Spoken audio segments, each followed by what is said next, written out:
Welcome to Bigfoot and the Bunny. This is a couple's journey into the mysterious, the unknown, and the paranormal. I'm your host, Chris Carr. And I'm your host, Kristen Johnson. Together we are Bigfoot and the Bunny.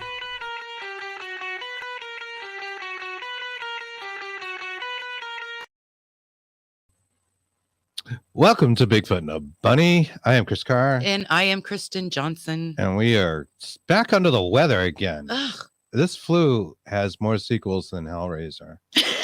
Speaking of which, there's a new Hellraiser out on Hulu. And Pinhead's a chick. And I want to see this. Yeah. It's different. It looks wicked cool. Yeah. I am going to get Ula just to watch it. And you're going to watch it with me.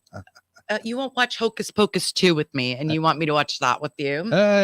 It was made right here in Lincoln. And I'm over the age of 10. Come on. It's so cute. Actually, I was in the Walmart, as we say around here, yesterday, and I didn't tell you, there was a guy talking about Hocus Pocus 2, and he was like trying to involve me with his family in the conversation, telling me it wasn't as good as the first one. Aw. Sorry, Still. but no spoilers, but that's what he was saying, and I'm like, okay, guy, I'm just trying to find some now, if I was there with you, noodles here, right? The keto, what do we call them? Zoodles. Yeah, we're doing this keto thing now too. So yay! There goes the chocolate. Yeah, well, like a cacao. It sounds almost like another language. It's weird. Cacao. You know, cacao, which reminds me of what? Scottish witchcraft, where they would curse their neighbor's cow. We're going to talk about that this month. Mm-hmm. It is Ghostober. It is. Getting ready for spooky season here. And it's almost Samhain, or as we like to say around here, salmon. Happy salmon. Not to offend our pagan friends, because we're not pagan ourselves. Yeah. Yep, there's a altar in the corner. But anyways, we got a really cool show for you. I did want to bring up something our good friend Reginald, from a couple of shows ago, of Led to the Light Productions, had joined us on a Dark Horse Paranormal, our Thursday show, for an open spirit box session we were doing with Greg Koss, and we actually were working a little bit with that altar, trying to reach out to some spirits and trying to reach Lizzie, known as Lisbeth, as she liked to be called in the day, Borden, and we had a little successor, apparently so, when we did so, and he compiled just a quick clip here, and he was doing stuff on his side. He's not here. He was, in his house and asking in a different questions state too. Mm-hmm. And this was pretty interesting. So I want to play this clip for you that he put together. Thank you again, Reggie. Thanks for doing this. And Reggie. Check out Led to the Light Productions on Facebook. And here's that clip.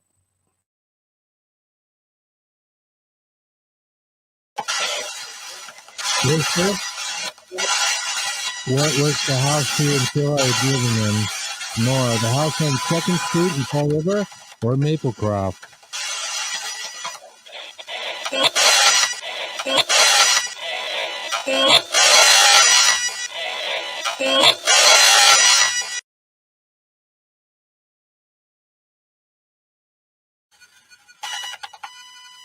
We like to set the record straight.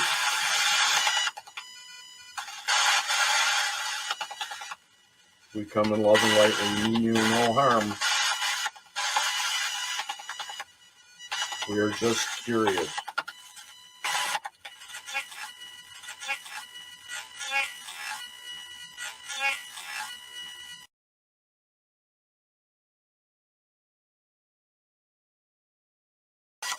Can you tell us? I know you've been asked this a lot. Oh, who did it? What?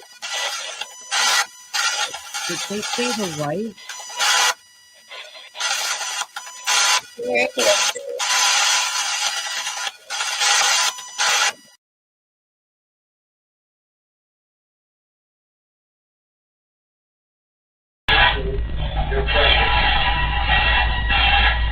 Hey, honey. Can you have Miss Elizabeth say my name through the box so they can hear it? That'd be really helpful.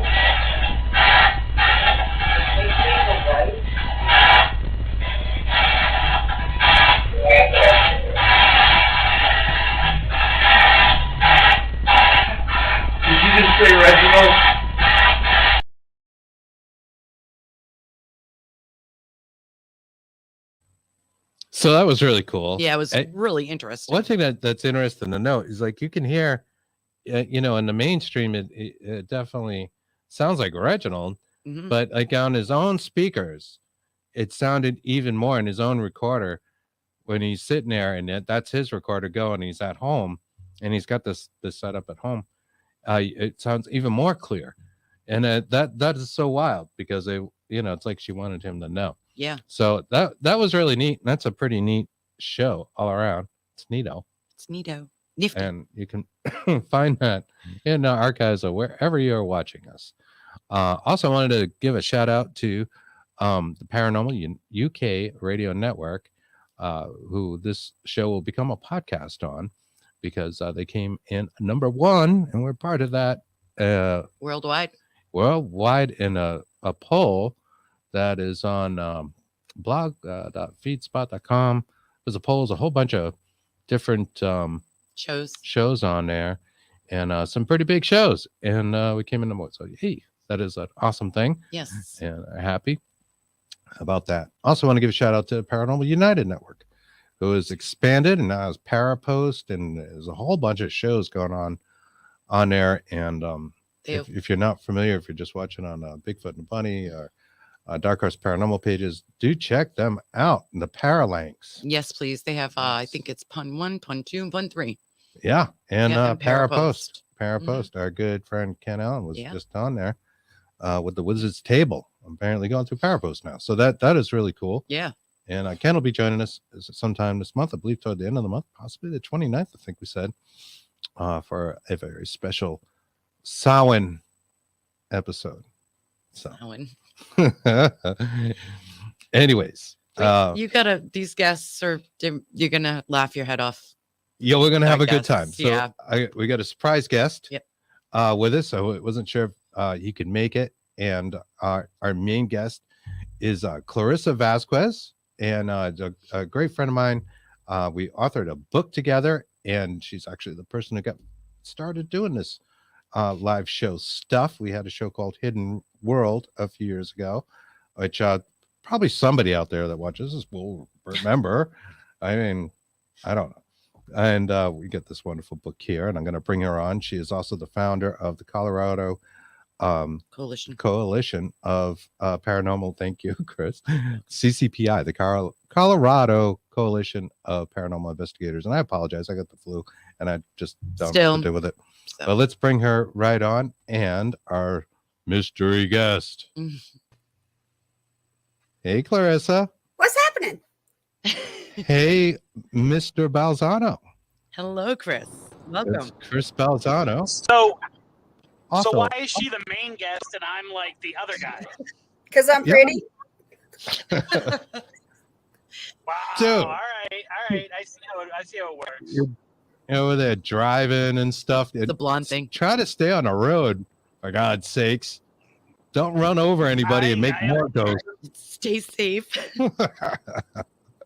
I don't need to add you to my haunted highways. I do know, definitely. I've actually probably logged about 1,000 miles since the storm, at least. So I'm good. That's right. Chris, originally from New England, I can handle was myself. living in Florida. Mm-hmm. So how did you fare in the storm? I know you're having power issues and. Yeah. So I suffered through the storm, which was probably one of the scariest moments of my life. And it lasted a really long time. So it was the scariest, 12 hours of my life. Wow. And then, I hit the road. My girlfriend lives in the haunted Ocala. So I took off from one scary place to another scary place. And I've been doing events all this week that I had scheduled because it's October. So I just drove back, picked up my kids, and we were on a world tour this week. And now I'm on my way back to the haunted Ocala for the full moon. Oh, nice. Do you find it especially spooky on the full moon? Ghost I lights, find it spook especially lights, things of that nature? Go ahead. This is going to be my first full moon, but there are a few legends in the story that happen on a full moon. So I'm hoping if we can get some babysitting, and after she does her witchy stuff, that we'll be able to hit the forest together a few specific legends that take place in the full moon. So let's hope it's spooky. It sounds spooky. Nice. So she does witchy stuff. Well, you're in good company here. Mhm. I know I'm talking to the right people. Yes, You're you definitely are. talking to the right people. So no, that is Although really on our cool. last, Go ahead. although on our last episode she said Sam Hain, so there you go. Uh-oh. I don't know if that gets her. I don't know if that gets her kicked out or what, or maybe she just For was shame. too polite to correct me. It's fine. We all pronounce. That's all right. I always called it Sam Hain for the longest time, but that was like due to Glenn Danzig's like other band, Sam Hain. And I don't know if they really go by Samhain. I've never heard anybody say Danzig sings for Samhain. They always say Sam Hain. So I don't know. Could be like a To be honest, it was an episode all about the movie Trick or Treat, and so the Sam made a lot more sense because that's his name. So, you know, I'll take the ribbing if witches are willing to give it to me. Although, you know, I've incurred the wrath of several over the years, and so I know the negative side of that too. Tell her that Oh, we call boy. it salmon. Yeah, we call it salmon. Happy salmon.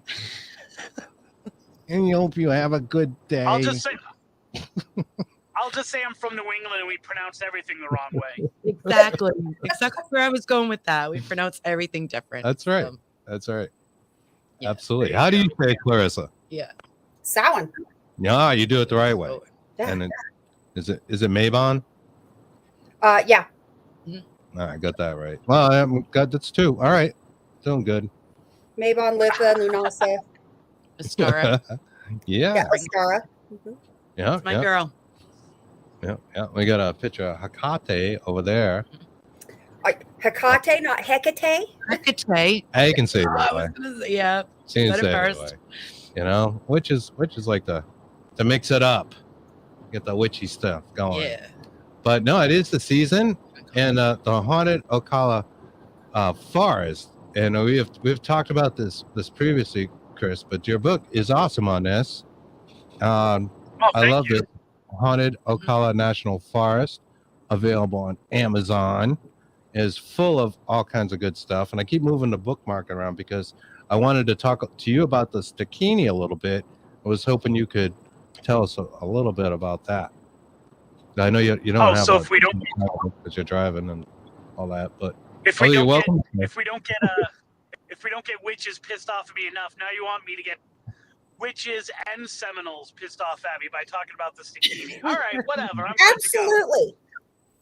Stakini As I am bikini. literally, the highway that I'm driving on right now is where the woods and around this highway 75 are where they're seen most often. So let's hope that I don't actually intend something to like jump in front of me. Yeah, the Stakini are Seminole witch owl vampires. They were originally created because some Seminole maiden maidens, plural, wanted to get revenge on men that had done them wrong. So it's really a story of like cheating men and men who were like abusive. And so they called upon the great goddess named She Who Walks the Circle to be granted the power to get their revenge. And so she granted them the power, kind of like knowing where it would end up, because once you get that power, especially when you're a woman, you're not going to give it up. And so once they had gotten revenge on the men who had done them wrong, they then were like, well, that guy's kind of a bad guy. And, that guy, I think, has some bad thoughts sometimes. And they just kept using the Wendigo myth. Every time they used the power, they lost a little bit more of their humanity until they became these vampire owls that stalked the woods on the road between basically Tampa and the town of Ocala. Although they've been seen other places as well. And what they do is by day, they're these beautiful Native American maidens who walk the woods and lure people to go deeper and deeper into the woods. And then by night, they are these horrific kind of human owl hybrids that will suck their blood and then rip their intestines out so that they can boil them and make a soup. And enough people have kind of been seduced by this that there's actually said to be an entire coven of these witches somewhere in the woods where I am driving right now. Oh boy. Damn. Hey. Don't piss off a woman. I mean, you may be facing this. And I've got a picture of an artist rendition of the Stakini up there, and you can more or less see the wings, the legs, and the owl head. And it's not a pretty picture. Owls are pretty fierce to begin with. Yeah, they are. You know, it's the one that was drawn for me for the book is by a good friend of mine named Della Daughtry, and the other ones that are out there, she kind of had her own take on it. The other ones that are out there stress the vampire and woman characteristics so much more. So I was glad to get a very original take on it, which was much more owl-like, but still pretty damn scary. And the funny thing is that there's a famous, as I'm literally passing the exit for the Dade Massacre, there's this famous event in Florida history called the Dade Massacre, where the Seminoles basically ignited the Second Seminole War by attacking this platoon of soldiers who were walking up the road, known as King's Road, and the Seminoles wiped them out, right? Because they had the element of surprise. They were hiding in the swamp. It was cold enough. I know it's Florida, but it was cold enough that the men couldn't get to their guns, and Sort of so like up they here in New England. killed. Exactly. And it was just past Christmas. So it was December in North Florida, which I guess is, horrifically. And so they wiped out 108 of the 110 soldiers. Wow. And it's a historic event. And yet somehow this legend that it was actually the Stakini that wiped them out one by one as they were walking on the path, that has persisted for some reason. Who knows? It's a really odd. Usually legends replace things that you want to forget or things you want to change, make it seem more to your favor. This is a Seminole victory, and yet this legend, this myth of these vampire witches coming out of the woods and snatching the men and luring them during the day has persisted. Holy shit, dude. Well, I don't want to run into one. No. I know that. It's just a kind of screwy thing that doesn't make sense. That's part of what makes the Ocala the Ocala. Yeah, the Ocala does seem spooky, and I've read the book, and I was really surprised at how many stories and legends surround it. I mean, it is pretty large. It's not a little park or anything. It's big, but still, there's about 600 square miles, and what I've been stressing as I've been doing this global tour and all these small towns around the Ocala is that there's what I call the shadow of the Ocala. So you take a place like even Daytona, which everyone knows, right? My mom lives, yeah. Daytona is not near the forest, but the weirdness of it seems to stretch out into these small towns that are even 20, 30 miles outside of the edge of the forest. The little fingers keep kind of dipping their way into all these places, especially given the cult activity there. He's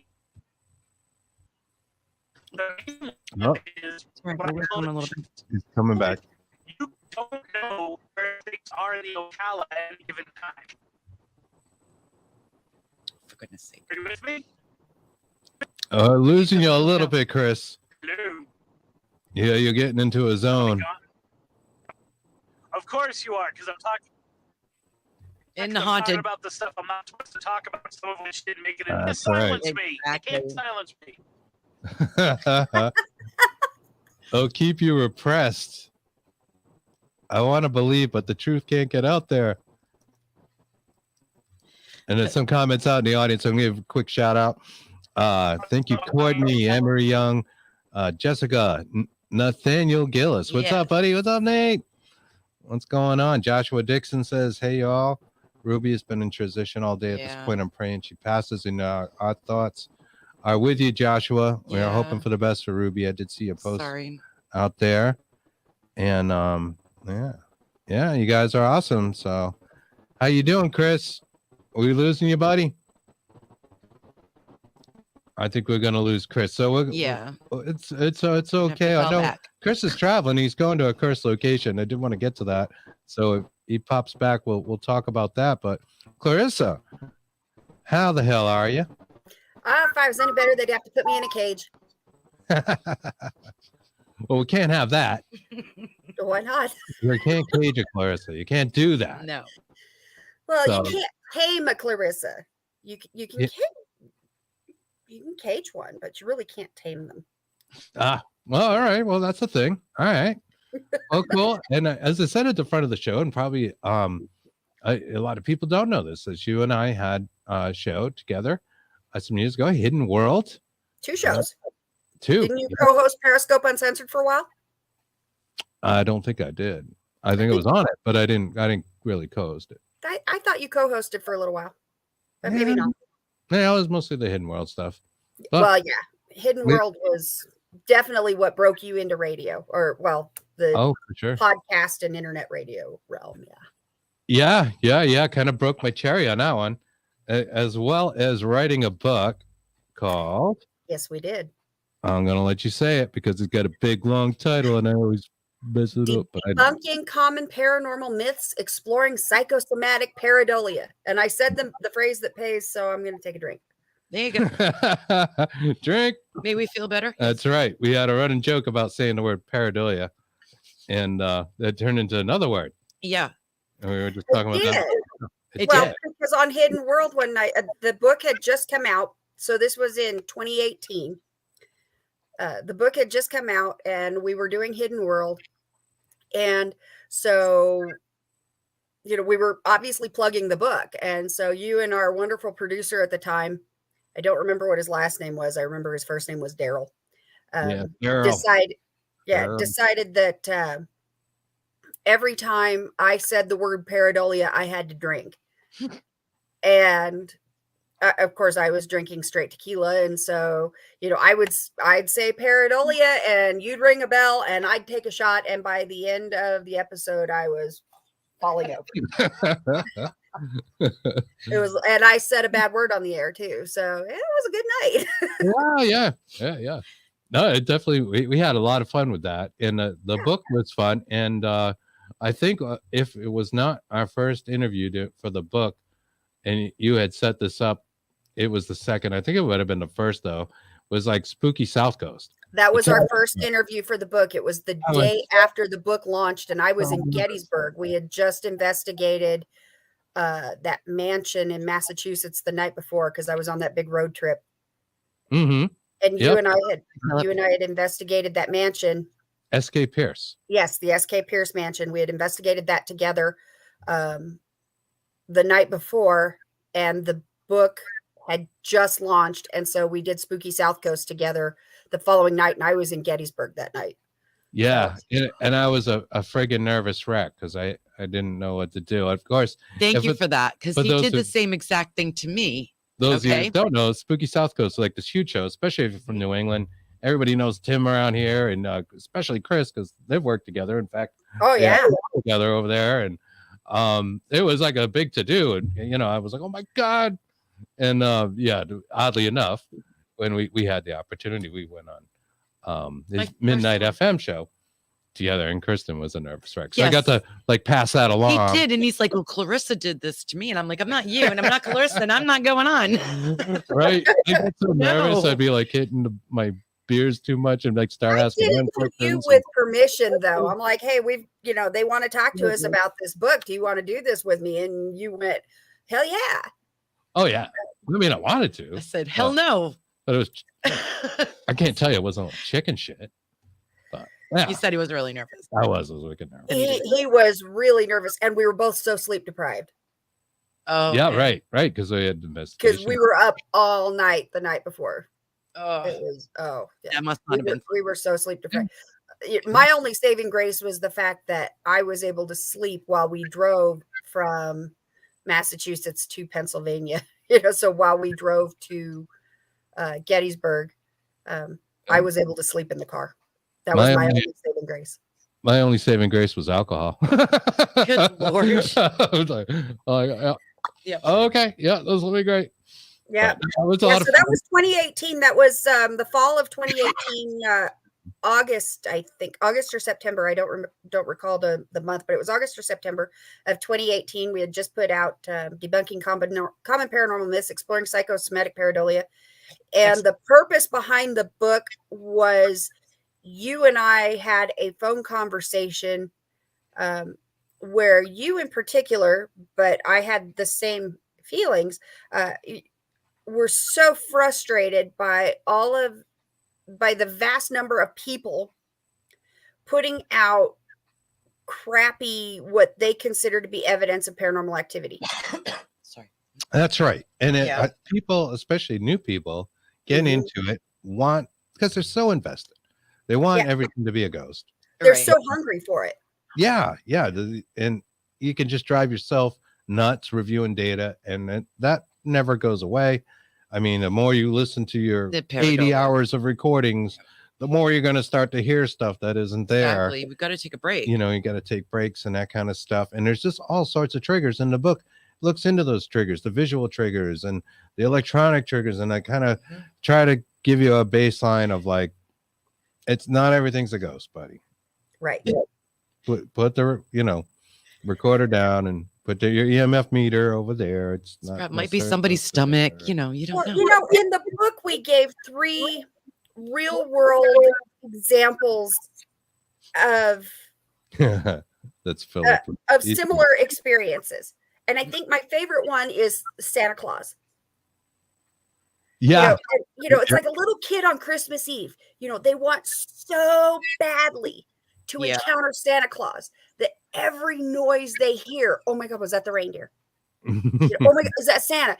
And so, they smell, they catch a whiff of, the neighbor's fireplace, and they're like, oh my God, is that Santa? Is he smoking his pipe, or, did he come down the chimney?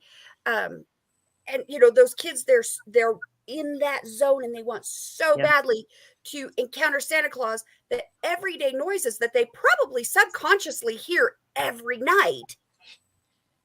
Right. All of a sudden paying attention to them, and and they're attributing them to being evidence of Santa Claus. And I hate using the word evidence. We don't like it either. Yeah, evidence is something that you can prove in court. As a paranormal researcher of almost 30 years, I prefer to use the term data. I collect data. I don't collect evidence. Evidence is something you can prove in court. I collect data. And so I totally agree with you. Yes, and, most definitely. I feel the same. And that's what the word we always every use. time I hear that, and it's awful because I know, we. Philip Wyatt of Georgia Paranormal says all orbs are spirits. LOL. Oh, Philip. Don't even start with the red dots, red circles. Yeah. Great guy. And he's been on here before. And yeah, he's wonderful. They're on our pun network. Yeah. No, he's not. Oh, yeah, he is. He is. That's right. Yeah. Ghost. Yeah, no, yeah. 101. What is going on with you tonight? Ghost Dad 101. We're still sick. Sorry. Sick. That's what's going on with me. Can't think straight. I don't even know what day it is. So, yeah, in fact, I think one of the chapters in our Pareidolia book, Chris, is the Great Orb Debate. Yes. Yeah, we tackled the orbs. Obs. Ordinary random bits of stuff. Yeah. It's really funny because in ufology, like orbs is a good word, where in the paranormal it's a bad word. But they're kind of talking about different things, It's more like ghost lights, or what we would call, they were calling spook lights on Greg's show last night. Tai-Pai Wonkas, if Tai-Pai Wonkas. Balzano's still listening. For Mr. Balzano. Mr. Balzano. That's right. The little lights the Puckwudgies make. Yeah. Hey, there he is. Speaking of Mr. Balzano. That's more like the ufology orbs. Hello. I'm not sure I'm not sure what we're seeing, but what I was seeing, I'm afraid to ask. I am a little frightened. Well, I think you should be. So let me do this. There you go. That's a little better. Do you have shorts on, like really short? Are you wearing pants? Are you wearing pants? I am not wearing pants. But that was not me or my lack of pants you were seeing. That was I think the roof of my car. So your car. Oh my God. Yeah, we're not wearing pants either. So don't worry about it. Love it. It's almost as if you say Tai-Pai Wonkas and the Puckwudgie guy appears. So there you go. Yeah. Perfect timing. Wow. You see how that works? like a ghost light. It opened up at the bottom of my screen. There he is. Don't talk to Chris Balzano about puckwudgies and then strawberry plants. Why? Did Did I ask? I don't know. I know you don't know what to say. I don't either. Tell us stories. All right, you want to hear the strawberry story? Yes, yeah, please. tell the strawberry story. All right, so in my research for puckwudgies, there are references to strawberries because like they stole God's strawberry bread, which got him pissed enough to want him to to kill him and attack the puckwudgies. But there's really no connection other than their love of strawberry bread. So I got a random call one day, and after about 5 minutes of listening to the girl, I was like, all right, hun, cut the shit. What TV show were you on, and what are you looking for? Like, I could just tell that, and so it ended up being that it was Paranormal State, if you remember that old TV show, Yes. Paranormal State. And they wanted me to appear on the show as the puckwudgie expert because they had this case, and their angle on it was going to be that it was puckwudgies. And so I'm like, well, I'm in Florida, I can't do that. So I taped probably about like an hour interview, and then they had me on the show at the end of the show as like a consultant, and I was telling them about puckwudgies and things like that. Well, during the interview, the guy asked me, so how do you get rid of a puckwudgie? And I was like, how do you get rid of a puckwudgie? I'm like, well, you don't. You just ignore them. They go away. They're a type of fairy, blah, blah, blah. And I went on this long tirade about how puckwudgies will do what they want to do, and there ain't nothing you're going to do about it. And then he said, well, how about if you plant a strawberry bush? And I said, plant a strawberry bush? I'm not really sure why that would work. That doesn't make sense to me. But if that's the way you want to roll, yeah, you could plant a strawberry bush. Well, when the episode aired, you have someone who wasn't even the person who asked me the question say, how do you get rid of a puckwudgie? And my voice goes, you plant a strawberry bush. Like, they totally edited it. So Edited the I whole literally said like what they wanted to do, because they edited the whole thing. And then within 3 months, I noticed online the entire mythology of puckwudgies had changed. And it was a definitive thing that, like, if you wanted to get rid of a puckwudgie, you plant a strawberry bush. And so now that's part of their, after 500 years, all it took was Ryan Buell and Paranormal State, and now their story's completely changed.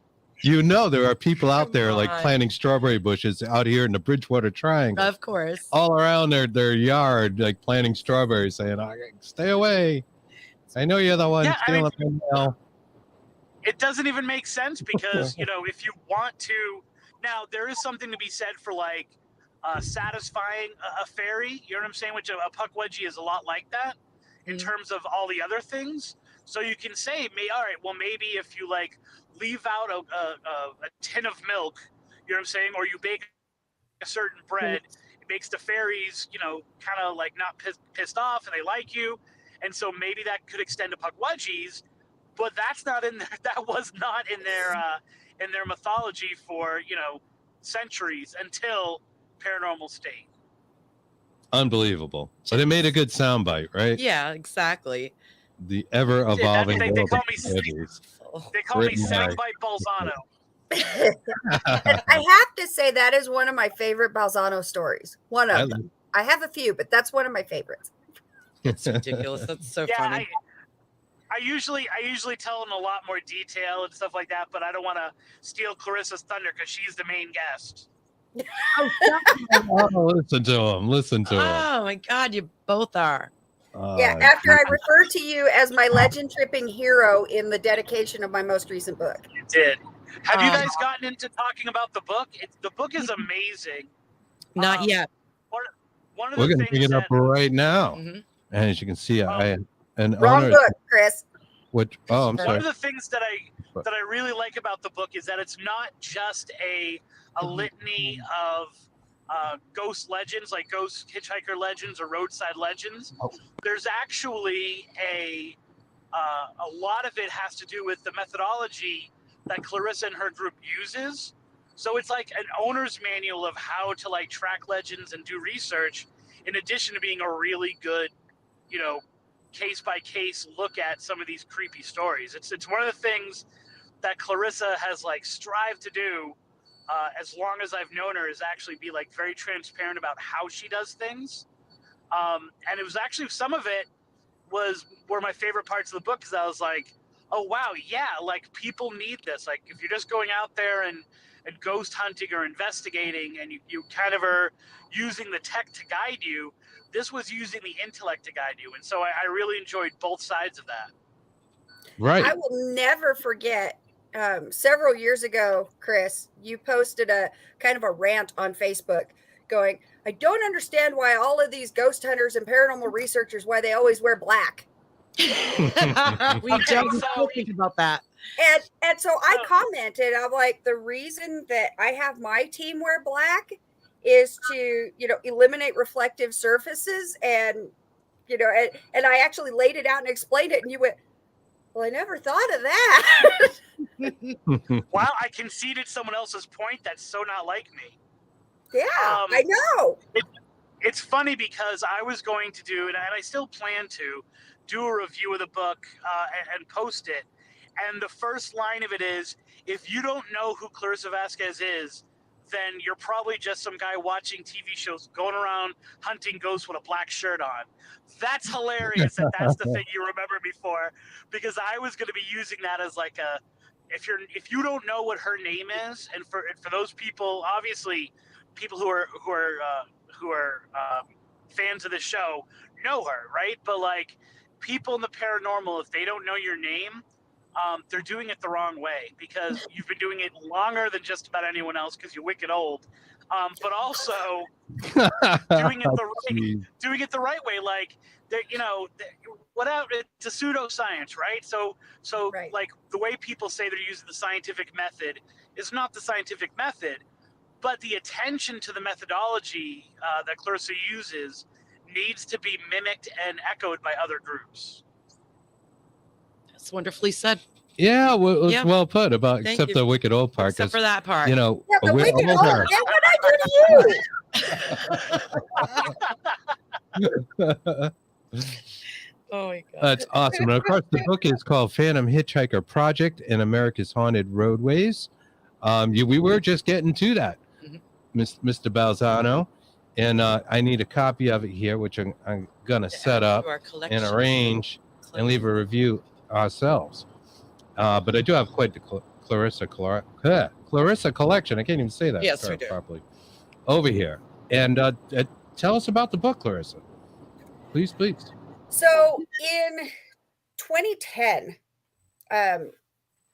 CCPI set out to conduct what we called the Phantom Hitchhiker Project.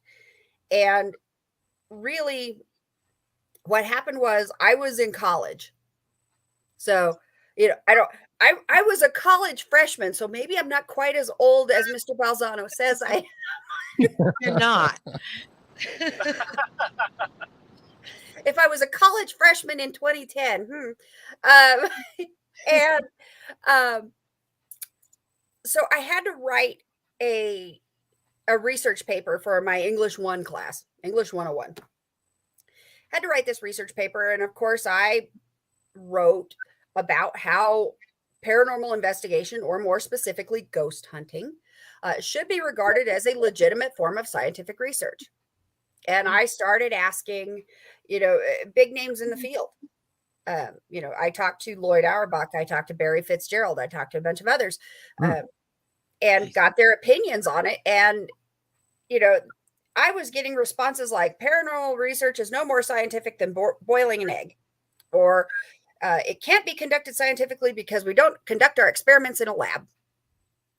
And the whole thing about the lab, I threw it right out the window, because the way I look at it, we operate the same way as paleontologists, zoologists, biologists, archaeologists. You know, we conduct our research, you know, we collect our data out in the field and take it back to the lab for analysis. And so what if the lab is, you know, your kitchen table, or your office, or my bed? Right. we collect our data out in the field. And that's one thing you guys, I know both Mr. Balzano and Mr. Carr have heard me say over and over and over again, I don't believe in using the term evidence when it comes to paranormal research. I believe in using the term data. Evidence is something you can prove in court. Data is something you collect for compilation or even scientific purposes. So Absolutely. get off the rabbit trail here. And so I wrote this paper, and in the process of writing this paper, I developed what we now know as the Phantom Hitchhiker Project. And we would we spent 10 years on this project. Wow. Yeah, that's a long time to make it. I remember you mentioned this a long time ago. Of course, locally here we have the red-headed hitchhiker of Route 44 in Rehoboth. Yep. But these stories are they're not the country just local. They're kind of everywhere, right? They are everywhere. They're all around the world, but the book really focuses on the U.S. And I know both Chris and Chris know for a fact that every time I go to Massachusetts, I try to visit Route 44 between Rehoboth and Seekonk, and I stand under the Route 44 sign with my thumb in the air because up until about a year ago, I was a redhead. That's right. I'm blonde now. But, you know, they keep telling me blondes have more fun. I'm still tired as hell. But I would stand under the Route 44 sign with my thumb in the air and post it to Facebook and be like, hey, red-headed hitchhiker. That's right. It's quite a haunted stretch of road. Yeah, it really is. You get some very haunted cemeteries in that area. So what we did was we developed this research project to see if locations that had a vehicle accident that resulted in at least one human fatality also resulted in geographic psychic trauma on the area and phantom hitchhikers. So we're trying to find out if these places are haunted. So we didn't come up with it, and I call the project a successful failure. And here's the thing, we did not get a lot of data indicating that these locations are haunted and that there's phantom hitchhikers associated with these locations. But what we did do was prove that with the right conditions and the right parameters and the right controls and variables, it can be conducted scientifically. You have to have everything mapped out. You have to have everything lined out. You have to have your hypothesis, your proposed outcomes, your controls, your variables, and you cannot deviate from your project. And so we proved that it can be done scientifically. Those can be done scientifically. About the scientific method. Like you are trying to get this to real terms, reproducible terms, right? Things of that nature, in the field that's really hard to do. It really is. It is, and it's like the thing I got with TikTok. Like I'm not a big fan because TikTok is so short, and it's like short clips, and it's like what can you possibly fit? And it's like 20 seconds. The house was haunted. There's a ghost. Look at it move. Right. What just happened? That's how I am with like some of the new social media. I think you got to take the time, right? You got to look into these things. You got to research it. It took you 12 years. Do the work. 10 years. Do the work. Do the work, man. I'm still stuck on the fact that Clarissa said she brings her research back to the bedroom. Why'd we skate past that statement? Sorry, I had to get the joke in. Sorry. No, and then I don't analyze my data in a clean room. Oftentimes I'm exhausted and sleep deprived, and so I sit in my bed with my laptop computer, in my lap and my headphones on or my glasses on, and and I'm looking at photos or video or what have you, or I'm listening to audio over and over and over again. Trying to see if we've got any credible, usable data. Exactly. And so, I like to say that what I personally do is the very definition of insanity. I do the same thing over and over and over again, expecting for a different result. So all of those people that have ever said I was crazy or insane, maybe they're right.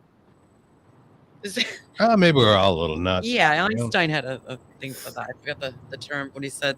But yeah. An Einstein quote. Actually, Yeah. Clarissa probably knows that one. Yeah. Absolutely. What is it? Einstein's one of my favorites.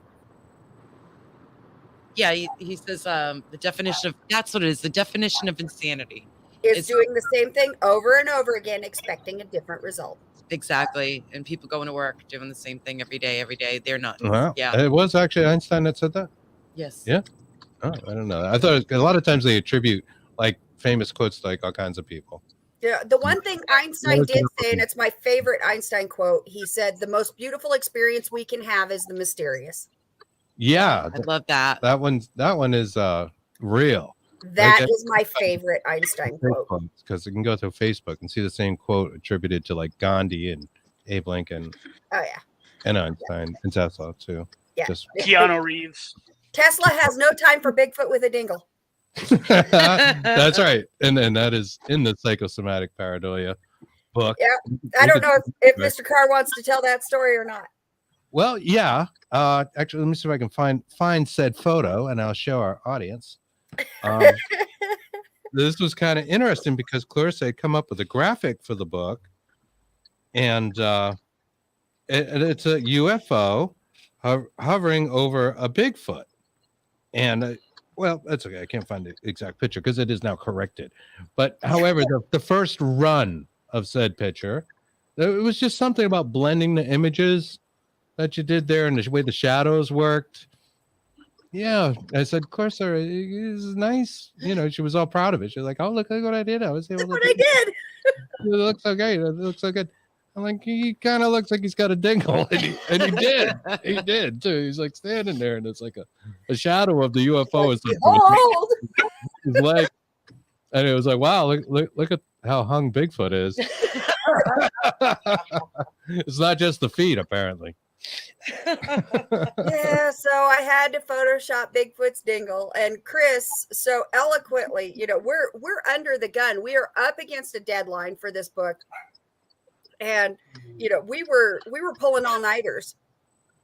It was like every weekend we were pulling all-nighters, and trying to get this book out to meet our deadline. And I think that's mainly because I would like never get it done if you didn't put a deadline on it, which is probably accurate because I am not organized at all. And I'm just coming out here from Joshua. It says I saw a cryptid looking kangaroo like creature jump in front of my car in Fort Island, trail in Crystal River. I think that's the Chris is out in that direction. Ran into the mangroves and almost hit it New Year's Eve. It's as if it wanted me to see it. Sorry, off topic. Well, no, it's okay. That's all right. We'll allow it, Joshua. Do you think sometimes these entities like try to get your attention, like that sort of way, go out of their way to do it? Bless you. In the cryptozoological world. Anyway. You guys are the ones with the colds and the flu, and I'm the one over here sneezing. Excuse me. And I got a mute button. You think I'd use it? Yeah. I use mine. Yeah, that's how I just saw her sneezing on mute, so it's like, bless you. Yes. Thank you. Absolutely. So yeah, Bigfoot's got a dingle. What? Yeah, so Bigfoot temporarily had a dingle. We had to Photoshop it out so that we could use the image, you know, in the book. And that's in the Pareidolia book. That's not in the Phantom Hitchhiker book. That's right. That's right. And we still talk about, one of the things we talked about in there was the Yanni Laurel thing. And listen, are we still on that? I thought that was that was so last year. It was so like 6 years ago. That's all right. You know what? 2018. When we talk about old things, I go back to a book I had. It just seems like a million years ago. It's what kind of got me started with the paranormal side of things. I was into like, you know, occult different things, but then I came across this book called Picture Yourself Ghost Hunting, written by some old dude. Yeah, some old dude. There you go. We got you back. Hey, wait, I know that book. That's not one that I helped with. I helped with Picture Yourself Capturing Ghosts on Film, I think. Oh, okay. All right. Well, actually, that's not did I help 100% true, I think, because I think you were one of the people that answered the surveys that I sent out. So maybe I when did was help writing with that both. book, what I was trying to get. Yeah, sure. If you want to, say that. You were one of 40 people, but that I asked about it. But Who's writing whose yeah, coattails it's now? Was that like What'd you Survey say? Monkey or something? No, I wanted to like get people's opinion. It's I would say that actually writing that book, which is what made me not want to be a paranormal investigator anymore, and definitely made me not want to ever be a member of a group, because this was the heyday when I wrote that book of the paranormal group and like the very strict guidelines of getting in, and everyone had a very specific job title. My favorite job title was skeptic in training. I'm not sure how one can be a skeptic in training. What do you just like practice saying that's not real a lot? I don't know. Debunk. But you know what? I hear that a lot, that book was a manual for groups and a manual for people getting into it. So I'm really thrilled by that. I sometimes demean those two books that I wrote, the how-to guides, like the, picture yourself capturing ghosts on film and picture yourself ghost hunting. But they really were popular and inspired people. So I guess, I have to embrace them for what they are. Yeah, and that's right. And if I recall, it came with a CD, and you were in there, and a whole bunch of folks. Andrew Lake was in it. Yep, Andrew Lake actually made it. Oh, he made the video. All right, Wow. right. Yep, he edited up, and what a lot of people don't realize is that the video when Puck Wedgie's attack is actually part of that instructional manual, and the only reason why it was ever on the internet was because it was a commercial I made for the book, and and it was that scene. So if you go on to When Puck Wedgie's Attack, which has become like edited up and it's on TV shows and documentaries and stuff like that, that was originally just people like, you fake this, you fake that. And I was like, dude, it was a commercial. It was supposed to be sensational. I have no idea what happened in that incident. But it's funny that that little clip has endured over time. That's awesome. Excellent. And I don't know if you can see the screen, but Clarissa is showing her autographed editions of said books. And I did have the book. I no longer have it because I've moved around and lost shit over the years. But that was the first book I read on paranormal. That's what they all say. I did. Was it really? I did. It wasn't like a bootleg PDF or something I got on some obscure website. What are you, crazy? It was it's funny because my first 3 books I wrote in 3 different years, and they were all released within like the same week of each other. So it's really crazy when people say, well, what was your first book? I'm like, first book I wrote or first book that was out? Because I remember I had just moved down to Florida when all those books came out, and it seemed like every day the UPS guy was coming with a book I had written. It was surreal. But I love those first books. There was a lot of really good stuff in there. Yeah. You've earned a few books. We were just holding up some more of your books. Yeah. Drop the bunny again. We're showing off the Christopher Balzano portions of our libraries. Yes. Yeah, I think you go on Amazon, you look for the Chris Balzano collection, and a special page pops up, and then you'll see things like. Who has more books out though? Chris, how many books do you have out? Oh boy. 10. Oh, I'm down by 1. Uh, I'm down by 1. I have 9 out. Well, you know what? My very first book, Ghostly Adventures, came out in a special discount Barnes and Noble edition. So I counted as 2. So really, we're tied. I'm just trying to pad my stats. There's my awesome daughter Zoe saying, hi Zoe. You guys need to have a book.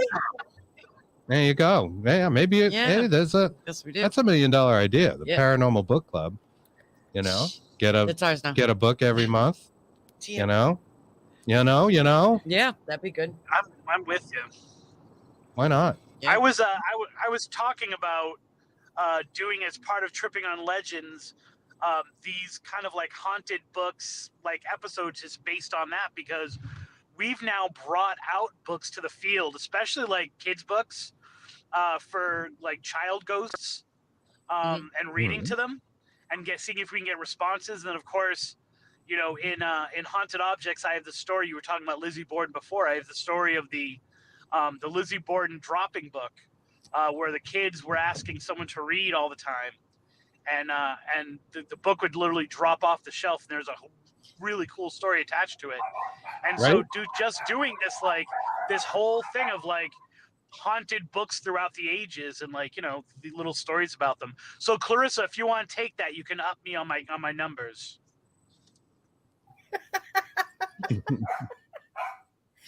Oh, I don't know, Chris, you and I talked about, actually within the last couple of weeks, we talked about another book project for me. I'm not 100% sure I'm going to take it on, you know, because I've done, you know, Phantom Trains and Haunted Rails of the U.S., which I think Mr. Carr has a copy of. You do? Yep, he does. He's going to hold it up here in just a second. Yep, there we go. And then I just did the Phantom Hitchhiker project in America's Haunted Roadways. And so I messaged you a couple weeks ago going, you know, what should I do next? You know, and you went, well, how about bridges? And so I don't know if I'm going to do bridges next. I'm still thinking about it. You know, a lot of the locations that I did in both Phantom Trains and Phantom Hitchhiker would roll over into Phantom Bridges. And so, I mean, that would be easy work for me. All I have to do is, you know, just copy, paste, and reword a little bit. You know, I wouldn't have to do near as much research, but, you know, I'm still not 100% sold on the idea. I don't know. Convince me. Okay, so the Go book that I'm ahead, Chris. here's my pitch to Clarissa. The book that I'm working on right now is called Whistling Past the Cemetery, and it's not a collection of cemetery ghost stories, right? Because that's too easy. Right. Instead, what it is a collection. It's a collection of stories where you have to go to the cemetery, sometimes at a very specific time. You have to do a very specific ritual. You have to essentially legend trip and do something that makes the ghost come out and talk to you, or knock back, or appear, or whisper in your ear, or something like that. And so what I was suggesting to you, which I think if I'd never get around to it would be a really good thing, is like Whistling Past a Bridge, where it's not necessarily just haunted bridges, but it's something where you do have to do something specific, right? So, you know, the difference would be stressing redheaded hitchhiker, right? Like stressing the details of the redheaded hitchhiker versus the angle of that story, which is actually a fairly modern element to it, being that you go to the exact town line and you flash your lights and he appears. That's a new part of the legend. And by new, I mean like only like 10, 15 years. I've never heard that aspect. Wow. Exactly, right? And like, so for example, I'm not too far away from it right now, but you can go to in the Haunted Ocala, you can go to the location where they shot the road parts of Jeepers Creepers, the movies Jeepers Creepers. And there's these creepy black-eyed kids that appear there. And there's this like, you know, dark man with a hat, which is very similar to the Jeepers Creepers guy. But only in the last couple of years. And by last couple of years, I mean like no more than 2 years, has this element of you turn on your lights, you turn them off, you turn them on, he's a little bit closer. You turn them off, you turn them on, he's a little bit closer. That's a new element to the story that has just been added like since I started researching it. And so I think that there's a lot of evolution to these legends where you could cover even places that you've already talked about, but the focus is on the ritual. Now, I know that goes against the experiment and analyzing it in your bedroom, but that's kind of my take on things. And I would love to see your analysis of those kinds of locations, and then like how they have changed, and like, you know, why they changed. You know, so maybe instead of doing bridges, maybe that's what I need to do is instead of doing just haunted bridges, maybe I should do like a Phantom Metamorphosis book and do, you know, like these haunted legends and, you know, talk about how they have morphed and evolved over the years from, you know, simple lore or the historic event that spawned the legend, you know, to, now you have to, drive down Route 44 and turn your radio dial to a specific FM or AM station and flash your lights at the line and stuff like that. Yeah. The idea of ritual is kind of a focused intention anyways, right? I mean, any Absolutely. ritual is just a focus of your intention. Yeah, I don't know. I think Chris and I are going to have another phone call when I'm a little bit sober and more focused. And focus that intention. I immediately thought about Marmaduke Girl Yes. and Spider Gates. Yeah, that's what I said. I love Spider Gates. Spider Gates haunted as fuck.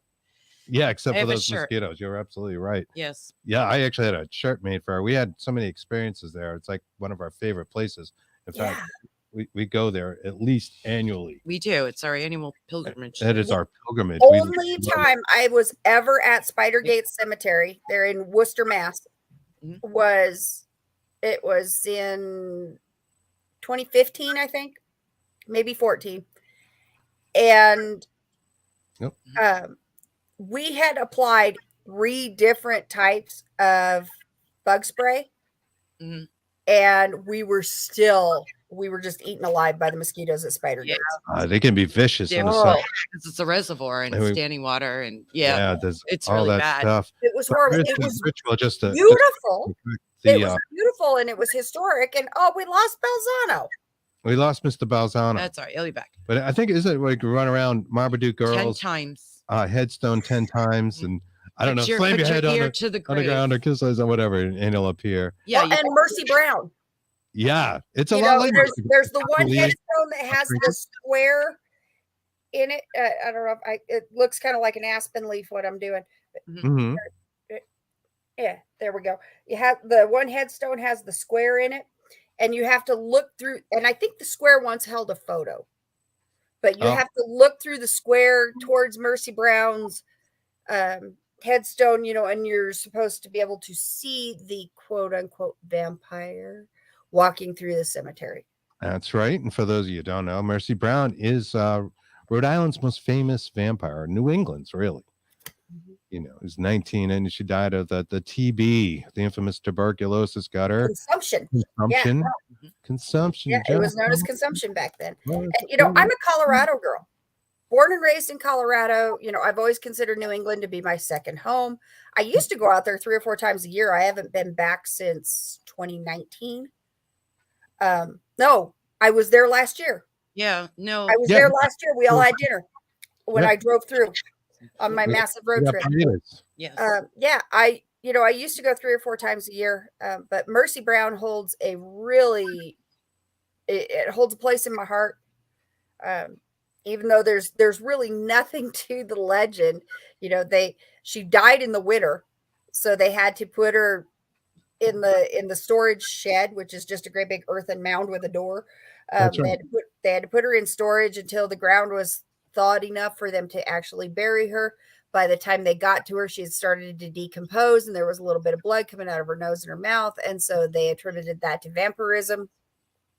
That's right. So they cut out, and her brother went to Colorado. That's Edwin. right. Yes. Edwin. Yeah, her brother was suffering from consumption, and so they burned her heart and fed it to him. Right. And and it didn't save him. Nope. But he went to Colorado for a while to get over that consumption. Well, because he thought if you get the mountain air, could save you. Here's the thing: the part of Colorado where I live near Glenwood Springs. And Glenwood Springs is known for its hot springs. We've got sulfur hot springs that are full of sulfur and lithium and all kinds of natural minerals that bubble up from the earth. They're really good. The famous gunslinger Doc Holliday came to Glenwood Springs hoping to ease the symptoms of his tuberculosis. And what they didn't know about tuberculosis at the time is that altitude is not good for you if you've got lung problems. Breathing problems, yes. Yeah. And so, Chris, that I've got some serious lung issues, and I've actually moved down in altitude by about 1,000 feet. I used to live in a town called Rifle, and I don't anymore. I've actually moved down in altitude. And so, people would flock to these medicinal hot springs, trying to relieve the symptoms of tuberculosis and consumption and, and whatever.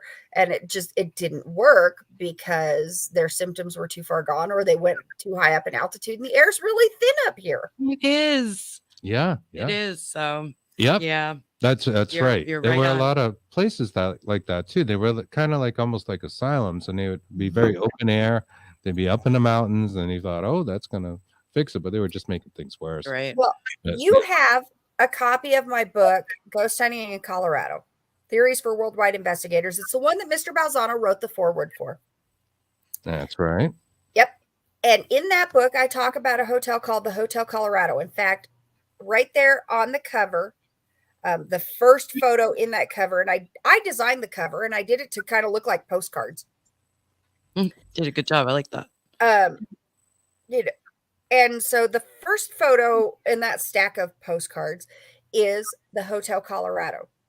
And the Hotel Colorado was originally built by Walter Devereaux to cater to the elite.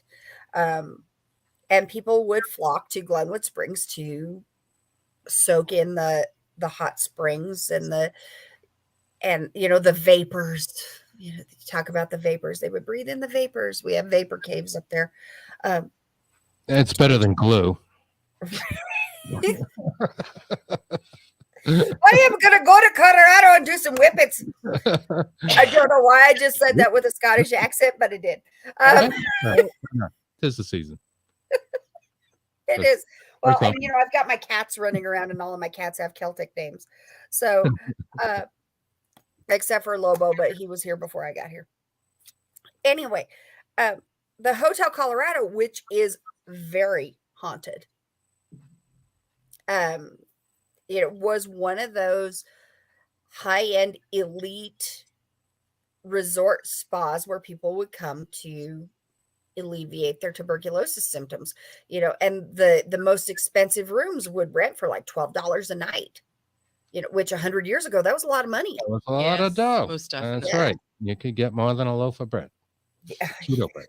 Keto bread. A Oh, lot more than a loaf of keto bread for $12. don't get And if you wanted a private bathroom with that, you paid that $12. Mm-hmm. But the Glenwood Springs Hot Springs Pool, which is ironically, Chris, you'll appreciate this, shaped like a coffin. The pool itself is shaped like a coffin. Is right across the street from the Hotel Colorado. Wow. And so people go and they soak in the hot springs pool, that 90-degree water, which is just, it's absolutely luxurious and decadent, even in the middle of winter. Oh, it sounds wonderful. I think I was go. just having a conversation about that with our friend Greg Koss, who's playing cards right now and didn't watch the show. Oh, live. you are in so much trouble, He's in Greg so much Koss. trouble. No, I was talking to him like an hour ago, and he's like, "Oh, I got to play cards. I'm wicked sorry. I'll watch you later." But he was actually just telling me. Wicked sorry, but he's going to catch this on an archive and not catch it live. It's a lot funnier if you catch it live. We are kidding, Greg. He'll take these. Yeah, seriously. he will. Like, No, we're only Well, kidding. I'm not kidding. But excuse me, but no, that's super interesting. Yeah. One of the other things besides all this literary stuff, literary goddess, That's me. I wanted to bring up with you was a project that I saw on your website, which I do want to promote. So let me bring that up. Let me click the buttons over here. Oh, clicking the wrong buttons. God damn it. There it is. God damn it. There it is. Share screen, present. Language, Mr. Carr. I know, right? well, it's better than the P word. Okay. Right. Okay, so while he's doing that, I will tell the story about the P word. So Chris and I used to co-host a show a few years ago called Hidden World. Forgive me. I've had a couple of glasses of wine since we started the show. We allow that here. Yeah, it's fine. Right. And we had just released the book, Debunking Common Paranormal Myths, Exploring Psychosomatic Pareidolia. You can still say that, so we know you're kidding. My God. You're in good shape. And so Chris and our producer at the time on Hidden World, which was on LMN Radio Network. Did I get that right? Okay. They decided that every time I said the word pareidolia, because I was trying to promote the book. Mhm. Every time I said the word pareidolia, I needed to take a drink, and I was drinking tequila that night. And so I was drinking straight tequila, and somehow the subject came up about me drinking straight tequila, and I said, well, I don't drink my tequila. I'm not a kitty cat. And Chris says, you're a kitty cat. And I said, well, Daryl won't let me say on the air. Right. See, I refrained this time. Thank I you. refrained this time. I did not say the P word on the air. Needless to say, by the end of the show, I was falling over because I said pareidolia a lot. Apparently, that was a habit of mine that they were trying to bring to my attention. Yeah. Do you know there are cops in certain states that actually carry this book with them? Oops, wow, we lost our thing. There we are. Carry this book with them, and they make the drivers recite the title of the book to see how much. No, you're fucking. They just read the cover of that. Debunking common paranormal myths, exploring psychosomatic pareidolia. Say it backwards. Yeah. I did not mean to swear on your show. That's but okay. You can swear. You can swear. We swear. We say Yeah. F-bomb. We F this, F that. I try to stick to FCC regulations because I don't know where it's going to be rebroadcast or. It's all internet. It just makes me look and sound way more professional. I wear my glasses and don't have a potty mouth. I said that to Chris earlier. I'm like, her glasses are cute. He's like, look at her. What'd you say? She's looking all looking schmott, I said. Yeah. Looking That's schmott. Zenny. Yeah. Zenny, $6 on Zenny. My IQ goes up like 3 points as soon as I put on these horn rims over here. Yeah, mine too. But it's not saying. Maybe 20. I don't know. Maybe it drops. Oh, hey, you've got my website up there. Well, one of my websites. That's right. And You've got one of my websites up there. Yes, that is the website for the Colorado Coalition of Paranormal Investigators. Bingo. Which is www.coloparanormal.com. Exactly. Took the words right out of my mouth. And if you go to this page about Clarissa's paranormal team, which, I love this. Colorado Coalition of Paranormal Investigators serving Western Colorado and Eastern Utah since 2004. Yes. That's right. This is not a fly-by-night operation, folks. Nope. If you go to this page, besides all this wonderful other information, you'll see a research button. And if you click that research button, it brings up two things: the Phantom Hitchhiker project, and you'll see some of the research that went into your latest book, and as well as a project called Project Ley Lines. And I found this fascinating because ley lines are just a mysterious thing. It's a word that gets tossed around a lot in the paranormal, and there seems to be little evidence about what they actually are and if they are. So the one thing I want to point out real quick, Chris, is in the research tab, you're not going to see a lot of material right there. You're going to see the Phantom Hitchhiker project and you're going to see Project Ley Lines. And that's because when we adopt a project, we devote to that project. So CCPI has been around since 2004. I've obviously been doing this a lot longer than that. But my research organization, my paranormal research organization, has been around since 2004. Mm-hmm. That's 18 years. Exactly. Yep. Exactly. And so, we've been around for a while. We know what we're doing. And so the Phantom Hitchhiker project took 10 years just to finish phase 1. And so we've got Project Ley Lines, which is our newest research project. And we're still in the beginning stages of it, even though we've been working on it for about 2 years. We're still in the beginning stages of it. And one thing that we discovered is that the majority of our cases, our investigation requests, come from a specific geological area in Colorado. And so what we are doing is when we have an investigation request, we plot the latitude and longitude. Yeah. To see if that location coordinates with known ley lines. And so really the objective of the experiment is to discern whether or not locations where we encounter credible data, Notice I didn't say evidence. I said data. Data. Yeah. Or data, as Chris likes to say. But that's a character in Star Trek. Next gen for all the Trekkies out there. Right. Just trying to see if the investigation requests that result in credible data coincide with a known ley line.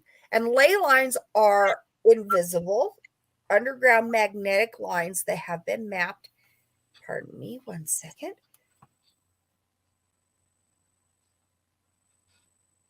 Oh, we're all like hacking and coughing. Gesundheit. It is like that time of year. Just like everyone's having Well, an and Chris, of all people, knows that I'm allergic to just about everything. And I've got 6 cats and 3 dogs in my house. So, Oh, it's a lot. No, we understand. All good. So, yep, magnetic lines. Yeah, you can't really measure them. right, you can't really measure them, but there are maps about where these lines lay. Yeah, right. Where does the line lay? Right. Well, it's like you can't take out the GPR, the ground penetrating radar, and try to find these so-called, you can't see them. Like you said, they're invisible. You can see the you can measure with the magnetic where pull and force and everything. Right, forces are. I know, like I think our government does that for us, right? That they map out areas of high magnetism, but these lines. Where are you finding the line information, Clarissa? So what we are doing, okay, yeah, I'm unmuted. So what we're doing is we're looking at maps of known ley lines. We're not trying to discern if there are new ley lines. We're looking at maps of known ley lines. And the USGS has a pretty good resource for that. Dude, you are making me so jealous sucking on that vape. I haven't had a cigarette for 34 months. Great job. I knew that was going to bother her. Oh, sorry. It's all good. As long as I don't smell it, I'm good. I'm just sitting here drinking my water, so sorry. I can fight back. Well, okay, so touche, Mr. Carr. So, because I've got a good buzz and you're smoking on the vape, so we're even. So the USGS has a really good resource for ley lines, and the USGS is the United States Geographical Survey. So it's a legitimate government resource that we use. But what we're trying to discern is if the investigations that we conduct that result in credible data, meaning we gathered an undisputable EVP or we captured video or photographic data indicating a phantom of some sort. Not just, I got a spike in EVP. Yeah, that directly ties to where that line is supposed to be. So if our data matches with known ley lines, then we could be lending to the theories surrounding those ley lines and whether or not they are hot spots for paranormal activity. And so far, the results are pretty conclusive. The one area here in Colorado where we have the most requests for paranormal investigations is actually at a spot where 2 ley lines intersect. Oh, really? So that's interesting. Yeah. So does the USGS actually draw out the lines, or they just show the areas where there's high magnetic activity? No, they actually map. There is a map with the lines drawn out. I didn't know that. To me, it's always been like a really cloudy area. Yeah, I did, but it's like, how do they know? But then I know they know what the high magnetic concentrations are, and that it has been attributed to paranormal phenomena and occurrences.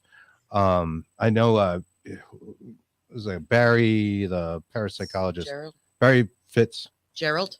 Is it Fitzgerald? Or you're talking to Lloyd Auerbach? No, it was Barry. He had worked on Barry Fitzgerald. Okay. Yeah, he worked on this. Mara? Nope. Okay. No, it's Barry. Okay. It's Barry, babe. Barry. I just couldn't remember his full last name. Worked on a case where it was this high magnetism, so much so it was like magnetizing the iron fence around the house. And people that went in the house got nauseous if they went in the basement and that sort of thing. And it was all related to that magnetism. So, he was seeing that there, and it seems like magnetism has a thing. I'll show you something. Our audience has seen this guy before. Yeah, we put him in the show before. We brought him in. I like to break him out, and I don't think I've Who shown is you. this? This is Wilson. This is Wilson, and Wilson Oh is an anatomically correct skull. But what makes Wilson unique, and I had this idea, working on the magnetism idea, his head pops off the top of his skull, of course, and he's a little more detailed than what you might find in Spencer's or Yeah, Spirit Halloween, and he's full of crystals, like, you know, full of this. But his main component is a magnet. There's a giant magnet, high-powered magnet in here. It is so strong that people with pacemakers are not supposed to handle these things. Groovy. And for real, like you're So not you even. are one step away from not having that in your house, Mr. Carr. That's right. Magnets Yes. throw off Thank you. EMF, and yeah, right. I kind of am. And if you put a K2 meter near Wilson, it'll go off, Mhm. right? So what we took this to Wilson Castle, which where he got his name, in Vermont. Have you ever been to Wilson Castle, Clarissa? I have not. I did America's Stonehenge in Vermont last year. Oh, that's awesome. Oh, I'm okay. gonna Yeah, go to But that's I have beautiful. not been to Wilson Castle yet. Wilson Castle is awesome, and it's an amazing place. And we trial run it there, and we did find that EMF started, like, we got activity, and it was working in these waves. Yeah. So we put the K2s like far enough away where it wouldn't trigger it, and we had them all around, and it would just be like a wave per our recorders. You would hear this like intense noise. It was actually overdriving some of the recorders, and you'd start to hear voices through it that weren't there. And all the K2 meters went off simultaneously. Yeah. And I do think it had something. We do think it had something to do with that magnet in there. Most So I definitely. think magnetism is directly related to phenomena, and I love where you're going with that. Yeah, absolutely. It's funny that you say his name is Wilson. And I'm going to shift the topic just a little bit. I'm going to rabbit trail on you just a little bit. Okay. Last weekend, CCPI conducted a field trip at a cemetery. And anybody that watches the CCPI Facebook page, which is facebook.com/Colorado Paranormal, I think, or Colo Paranormal. I don't remember exactly which it is. But if you look up Colorado Coalition of Paranormal Investigators on Facebook, you'll find us. Mhm.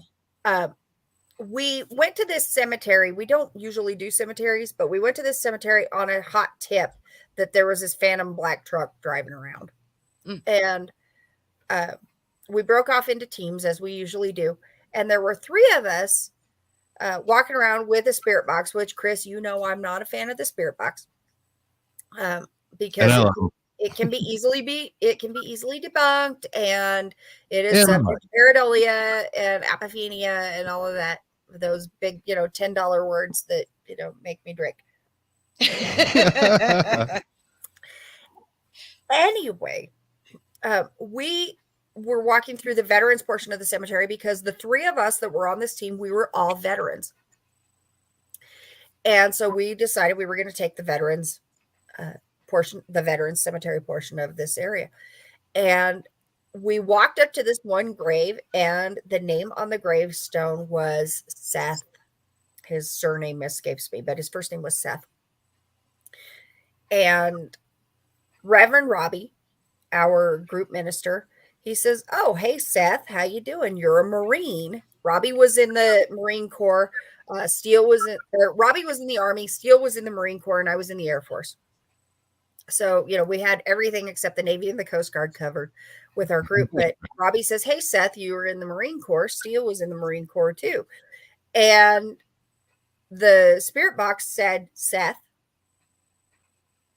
So, of course, we stop and we start talking to Seth. And I would ask questions and nothing would happen. And Reverend Robbie would ask questions and nothing would happen.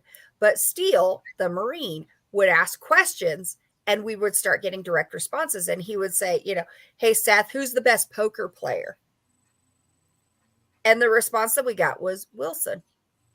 Oh, "Hey, Seth, who drinks the most?" Wilson.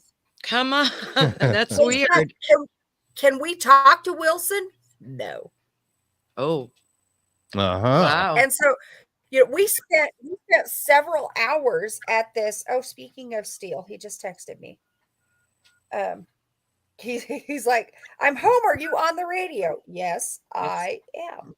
Hey, Mike O'Dwyer from Manchester, England. Hello, hello. Hi, Mike. And thank you for the compliment. So, here he would only speak to the Marine. Yeah. And so, he wouldn't talk to the Army veteran. He wouldn't speak to the Air Force veteran. He would only speak to his fellow Marine. And so we spent probably an hour to 90 minutes, with cameras, and, we put a giant speaker on the spirit box so we could more clearly hear what he said. We went live on Facebook with this, because I will occasionally, if we're getting some really good quality data, I will break the rules and break out the cell phone so that we can go live on Facebook if we're getting something really exciting. And I apologize that the dogs are barking in the background. Steele is home. And he just texted me. He's like, I'm home. And so, the dogs are barking because they know Daddy's home. That's all right. I'm glad you identified them as dogs and not chupacabras. No, these are, I don't know if you would exactly call them dogs. They're more like, yappy footballs. There's one Chihuahua and 2 Chihuahuas, and they all belong to Steele. The 6 cats are all mine, but the 3, little yappy footballs are his. That's basically chupacabras there, but yeah, okay. Yeah. I don't know about chupacabras. Those are way more ferocious than what we've got living in our house. That crap all over the floor. So this, he's like, let me know when you go to commercial so the dogs don't interrupt. I texted him, too late. No worries. No worries. It's fine. We're going to be wrapping up anyways. Yeah. Somebody just commented. I didn't catch who they were because I don't have my glasses on, but they said that they're not a fan of the spirit box. Yes, that's Joshua Dixon, because they're so vague. One minute you hear Madonna, the next is supposed ghost.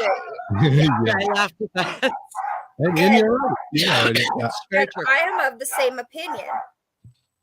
Oh, I totally agree. The thing is, like, we've had experiences where you just could not deny it, and you're not getting Madonna. If it keeps repeating itself every 2 seconds with different and very clear words, and it kind absolutely. And like I said, the one thing that everybody agreed that's what it said. You know what I mean? If you play it back and like everybody thinks, okay, that is the phrase that was said. Right. Then you're kind of talking about a good spirit box session, as long as it is a Madonna, right? Yeah. Or whoever's on the radio anymore, because I have no idea. She's voguing. Yeah, Vogue. And break out the Macarena too. I definitely legitimacy to it. In fact, I feel like it's giving spirit like a painter's palette to be able to enunciate those words. I've heard things in the environment that have contributed to phrases, and whether it's bird noises, and all of a sudden you listen to the whole thing as a whole. We both have. Yeah. Where the bird has actually said something. Yes. And Chris, you will appreciate this. I just scored this at an auction last weekend. Yes, that. We wanted to talk about that. Yeah, yes, I just scored this at an auction last weekend. It's a cassette recorder, an old school cassette recorder and microphone. And it came with 2 blank cassettes. Awesome. I got like $14. Oh, that's really good. Yeah. Awesome. That's analog, and it's great to use because it's really data right there. Absolutely. Are you throwing pans around too? Is that what's the noise? No, actually, the microphone hit remember the witchy glass that I showed you earlier? The microphone hit it. Yes, so witchy glass. Yes. I do. Yes. What the reason why you would want to have like a cassette recorder, an analog recording, right, would be because of the hiss, right? You elaborate? Yeah, the white noise. And you and I wrote about that in our book. I think we touched on white noise versus digital a little bit, and the advantages and disadvantages of both. And so, I scored this, this analog tape recorder, which reminds me of when I first got started almost 30 years ago. God, can you believe I've been doing this that long? Almost 30 years. Yes. So here's the one that I came back to you in your post and said, oh yeah, we just got one, but I haven't got a chance to try run it. Oh, come on. There you go. Yep. Right. And I got the same. This is the box from the one I just bought. Many cassettes as back then. But this guy, this is actually a new one made to look old, and it'll rip the whatever cassette you put in it and what you record to MP3 right in it, which is pretty neat. So like the tech is like, there's a little bit of tech in it. It's actually a new one, but it's made to be old. But I got it for exactly that reason. In fact, we had this conversation with a friend of ours and longtime paranormal investigator, Joe Rioni. Do you know Joe? I've heard the name. Haven't had the pleasure. He's from Massachusetts, and we talked to him not too long ago, and we were talking about that Panasonic recorder. We might have talked about this in the book. Yes. The DR, it's not the DR5, that's the Tascam. The DR50? DR50, I think maybe that's it. Yeah. Anyways, it's this little digital recorder from like the 90s that sounds like crap, basically. It puts a lot of hiss in it. It was a cheap recorder in its day, but they're highly sought out by the paranormal community because it's thought that that hiss is just like, lets go stuff, gives them free reign, like giving them a dictionary or something. And he has a really funny story about how he obtained his. Yes. And he hated it. He had gone to like a lecture, and this person had one, and they had these wicked good EVPs. In fact, they used some of them in that movie White Noise. It was a consultant for White Noise. And he had one, and he thought this was the greatest thing. So he went to all these lengths, like searching the country, trying to find this recorder. He finally gets the thing. Guy mails it to him from Florida. And it's a big, long story, and it's funny. But he gets it, and he starts using it, and he friggin' hates it. He's like, this thing sucks. It's a piece of shit. He even like posted something, like he wrote an article on a webpage back in the day. Yeah. I think I read that article. And maybe used it as why I put what I did in the book. And now he loves it, but he's come full circle. So he always held on to it. And he's like, well, it's like a savings account or whatever. And he gets like these amazing EVPs with it, but it didn't work for him for like, I don't know, 2 years or something. Oh, that's terrible. Yeah. Yeah, it's a funny story. So you never know. I after talking to him, I was like, oh yeah, White Noise, why don't we do that? Why don't we just get like a cassette recorder or something, and see what happens. So that's where that came from. And then I saw you posted about it. Well, and I have a white noise generator that I've tried with my Zoom H4n. And Zoom H4n is the best digital audio recorder I have encountered. Oh yeah, we like the Zoom, we like Tascam. Yeah. The H4n, I like it way better than the H5. I like it better, obviously, than the H1. The H4n, too. Yeah, I like the H4n better than the H2. That's like the best one out of the Zoom product line that I have found is the H4n. And so all of my who is scratching Duncan? Excuse me 1 second. I have to beat it. He's scratching my rug. Come here, Duncan. Bad babies. Bad babies. I was just showing you guys, and if you're listening to this, you can't actually see the picture, but you've got a little variety of equipment. And now Clarissa's got her cat, Duncan Jethro. So cute. And his name is Duncan, and he's cute as hell. His name is Duncan Jethro. Hello, Duncan. Is he named after Dunkin' Donuts? No. Well, here's the thing. I give all of the cats good Celtic names, like Seamus, Fergus, Duncan, Anya, Freya. And then Steele gives them redneck middle names. Duncan, honey. Josh is the precious angel. Like Jethro, Leroy, Lisa. Yeah. Yeah, we get it. Yeah. So, but Duncan likes to claw mommy's really expensive rug. He likes to use it as a scratching post. And so mommy has to. Do you have furniture, Mom? Oh, yeah. I've had the same couches since I've had my cats, and I will have them probably forever because they How are King and Poe? Oh, they are well. They are well. They are still lurking about. Good little ghost hunters they are. I love those furry little butt heads. That's right. King and Poe, named after authors as well. That's right. Absolutely. And that's well, Chris, you and I talked about, the decor in my office and everything. And I've kind of got this whole Poe thing going on, with my office. I'm doing like a Gothic Victorian theme. I've got this neat little skull here. It's very, very Poe-esque. Oh, yes. Oh, yeah. Love Yeah. A little less naughty than that last thing. the other two, you showed us. Yeah, there. well, I'm not going to show the other two on here because, you've got viewers that don't need to see my spectrophilia sculptures, but and that was when we were doing Hidden World. We were on like a spectrophilia tangent there for a while. It was like every show. Of course you did. Seraphine Hurley. Yes. Seraphine's been on here. Yeah. She's awesome. I didn't know Sarah. We love Seraphine. So, no, this has been a lot of fun, Clarissa. And I want to just recap on the new book. It is called Phantom Hitchhiker Project. And I don't want to forget that project word. And America's Haunted Roadways. Let me share it up here on the screen real fast. Let's see. Oh, that is not it. I'm clicking buttons and I'm not even drinking wine. Uh-oh, our lights went out. What in the Things world? are getting hairy. Ooh. Ooh. Awesome. Yeah, it's getting all so much more intimate in here. There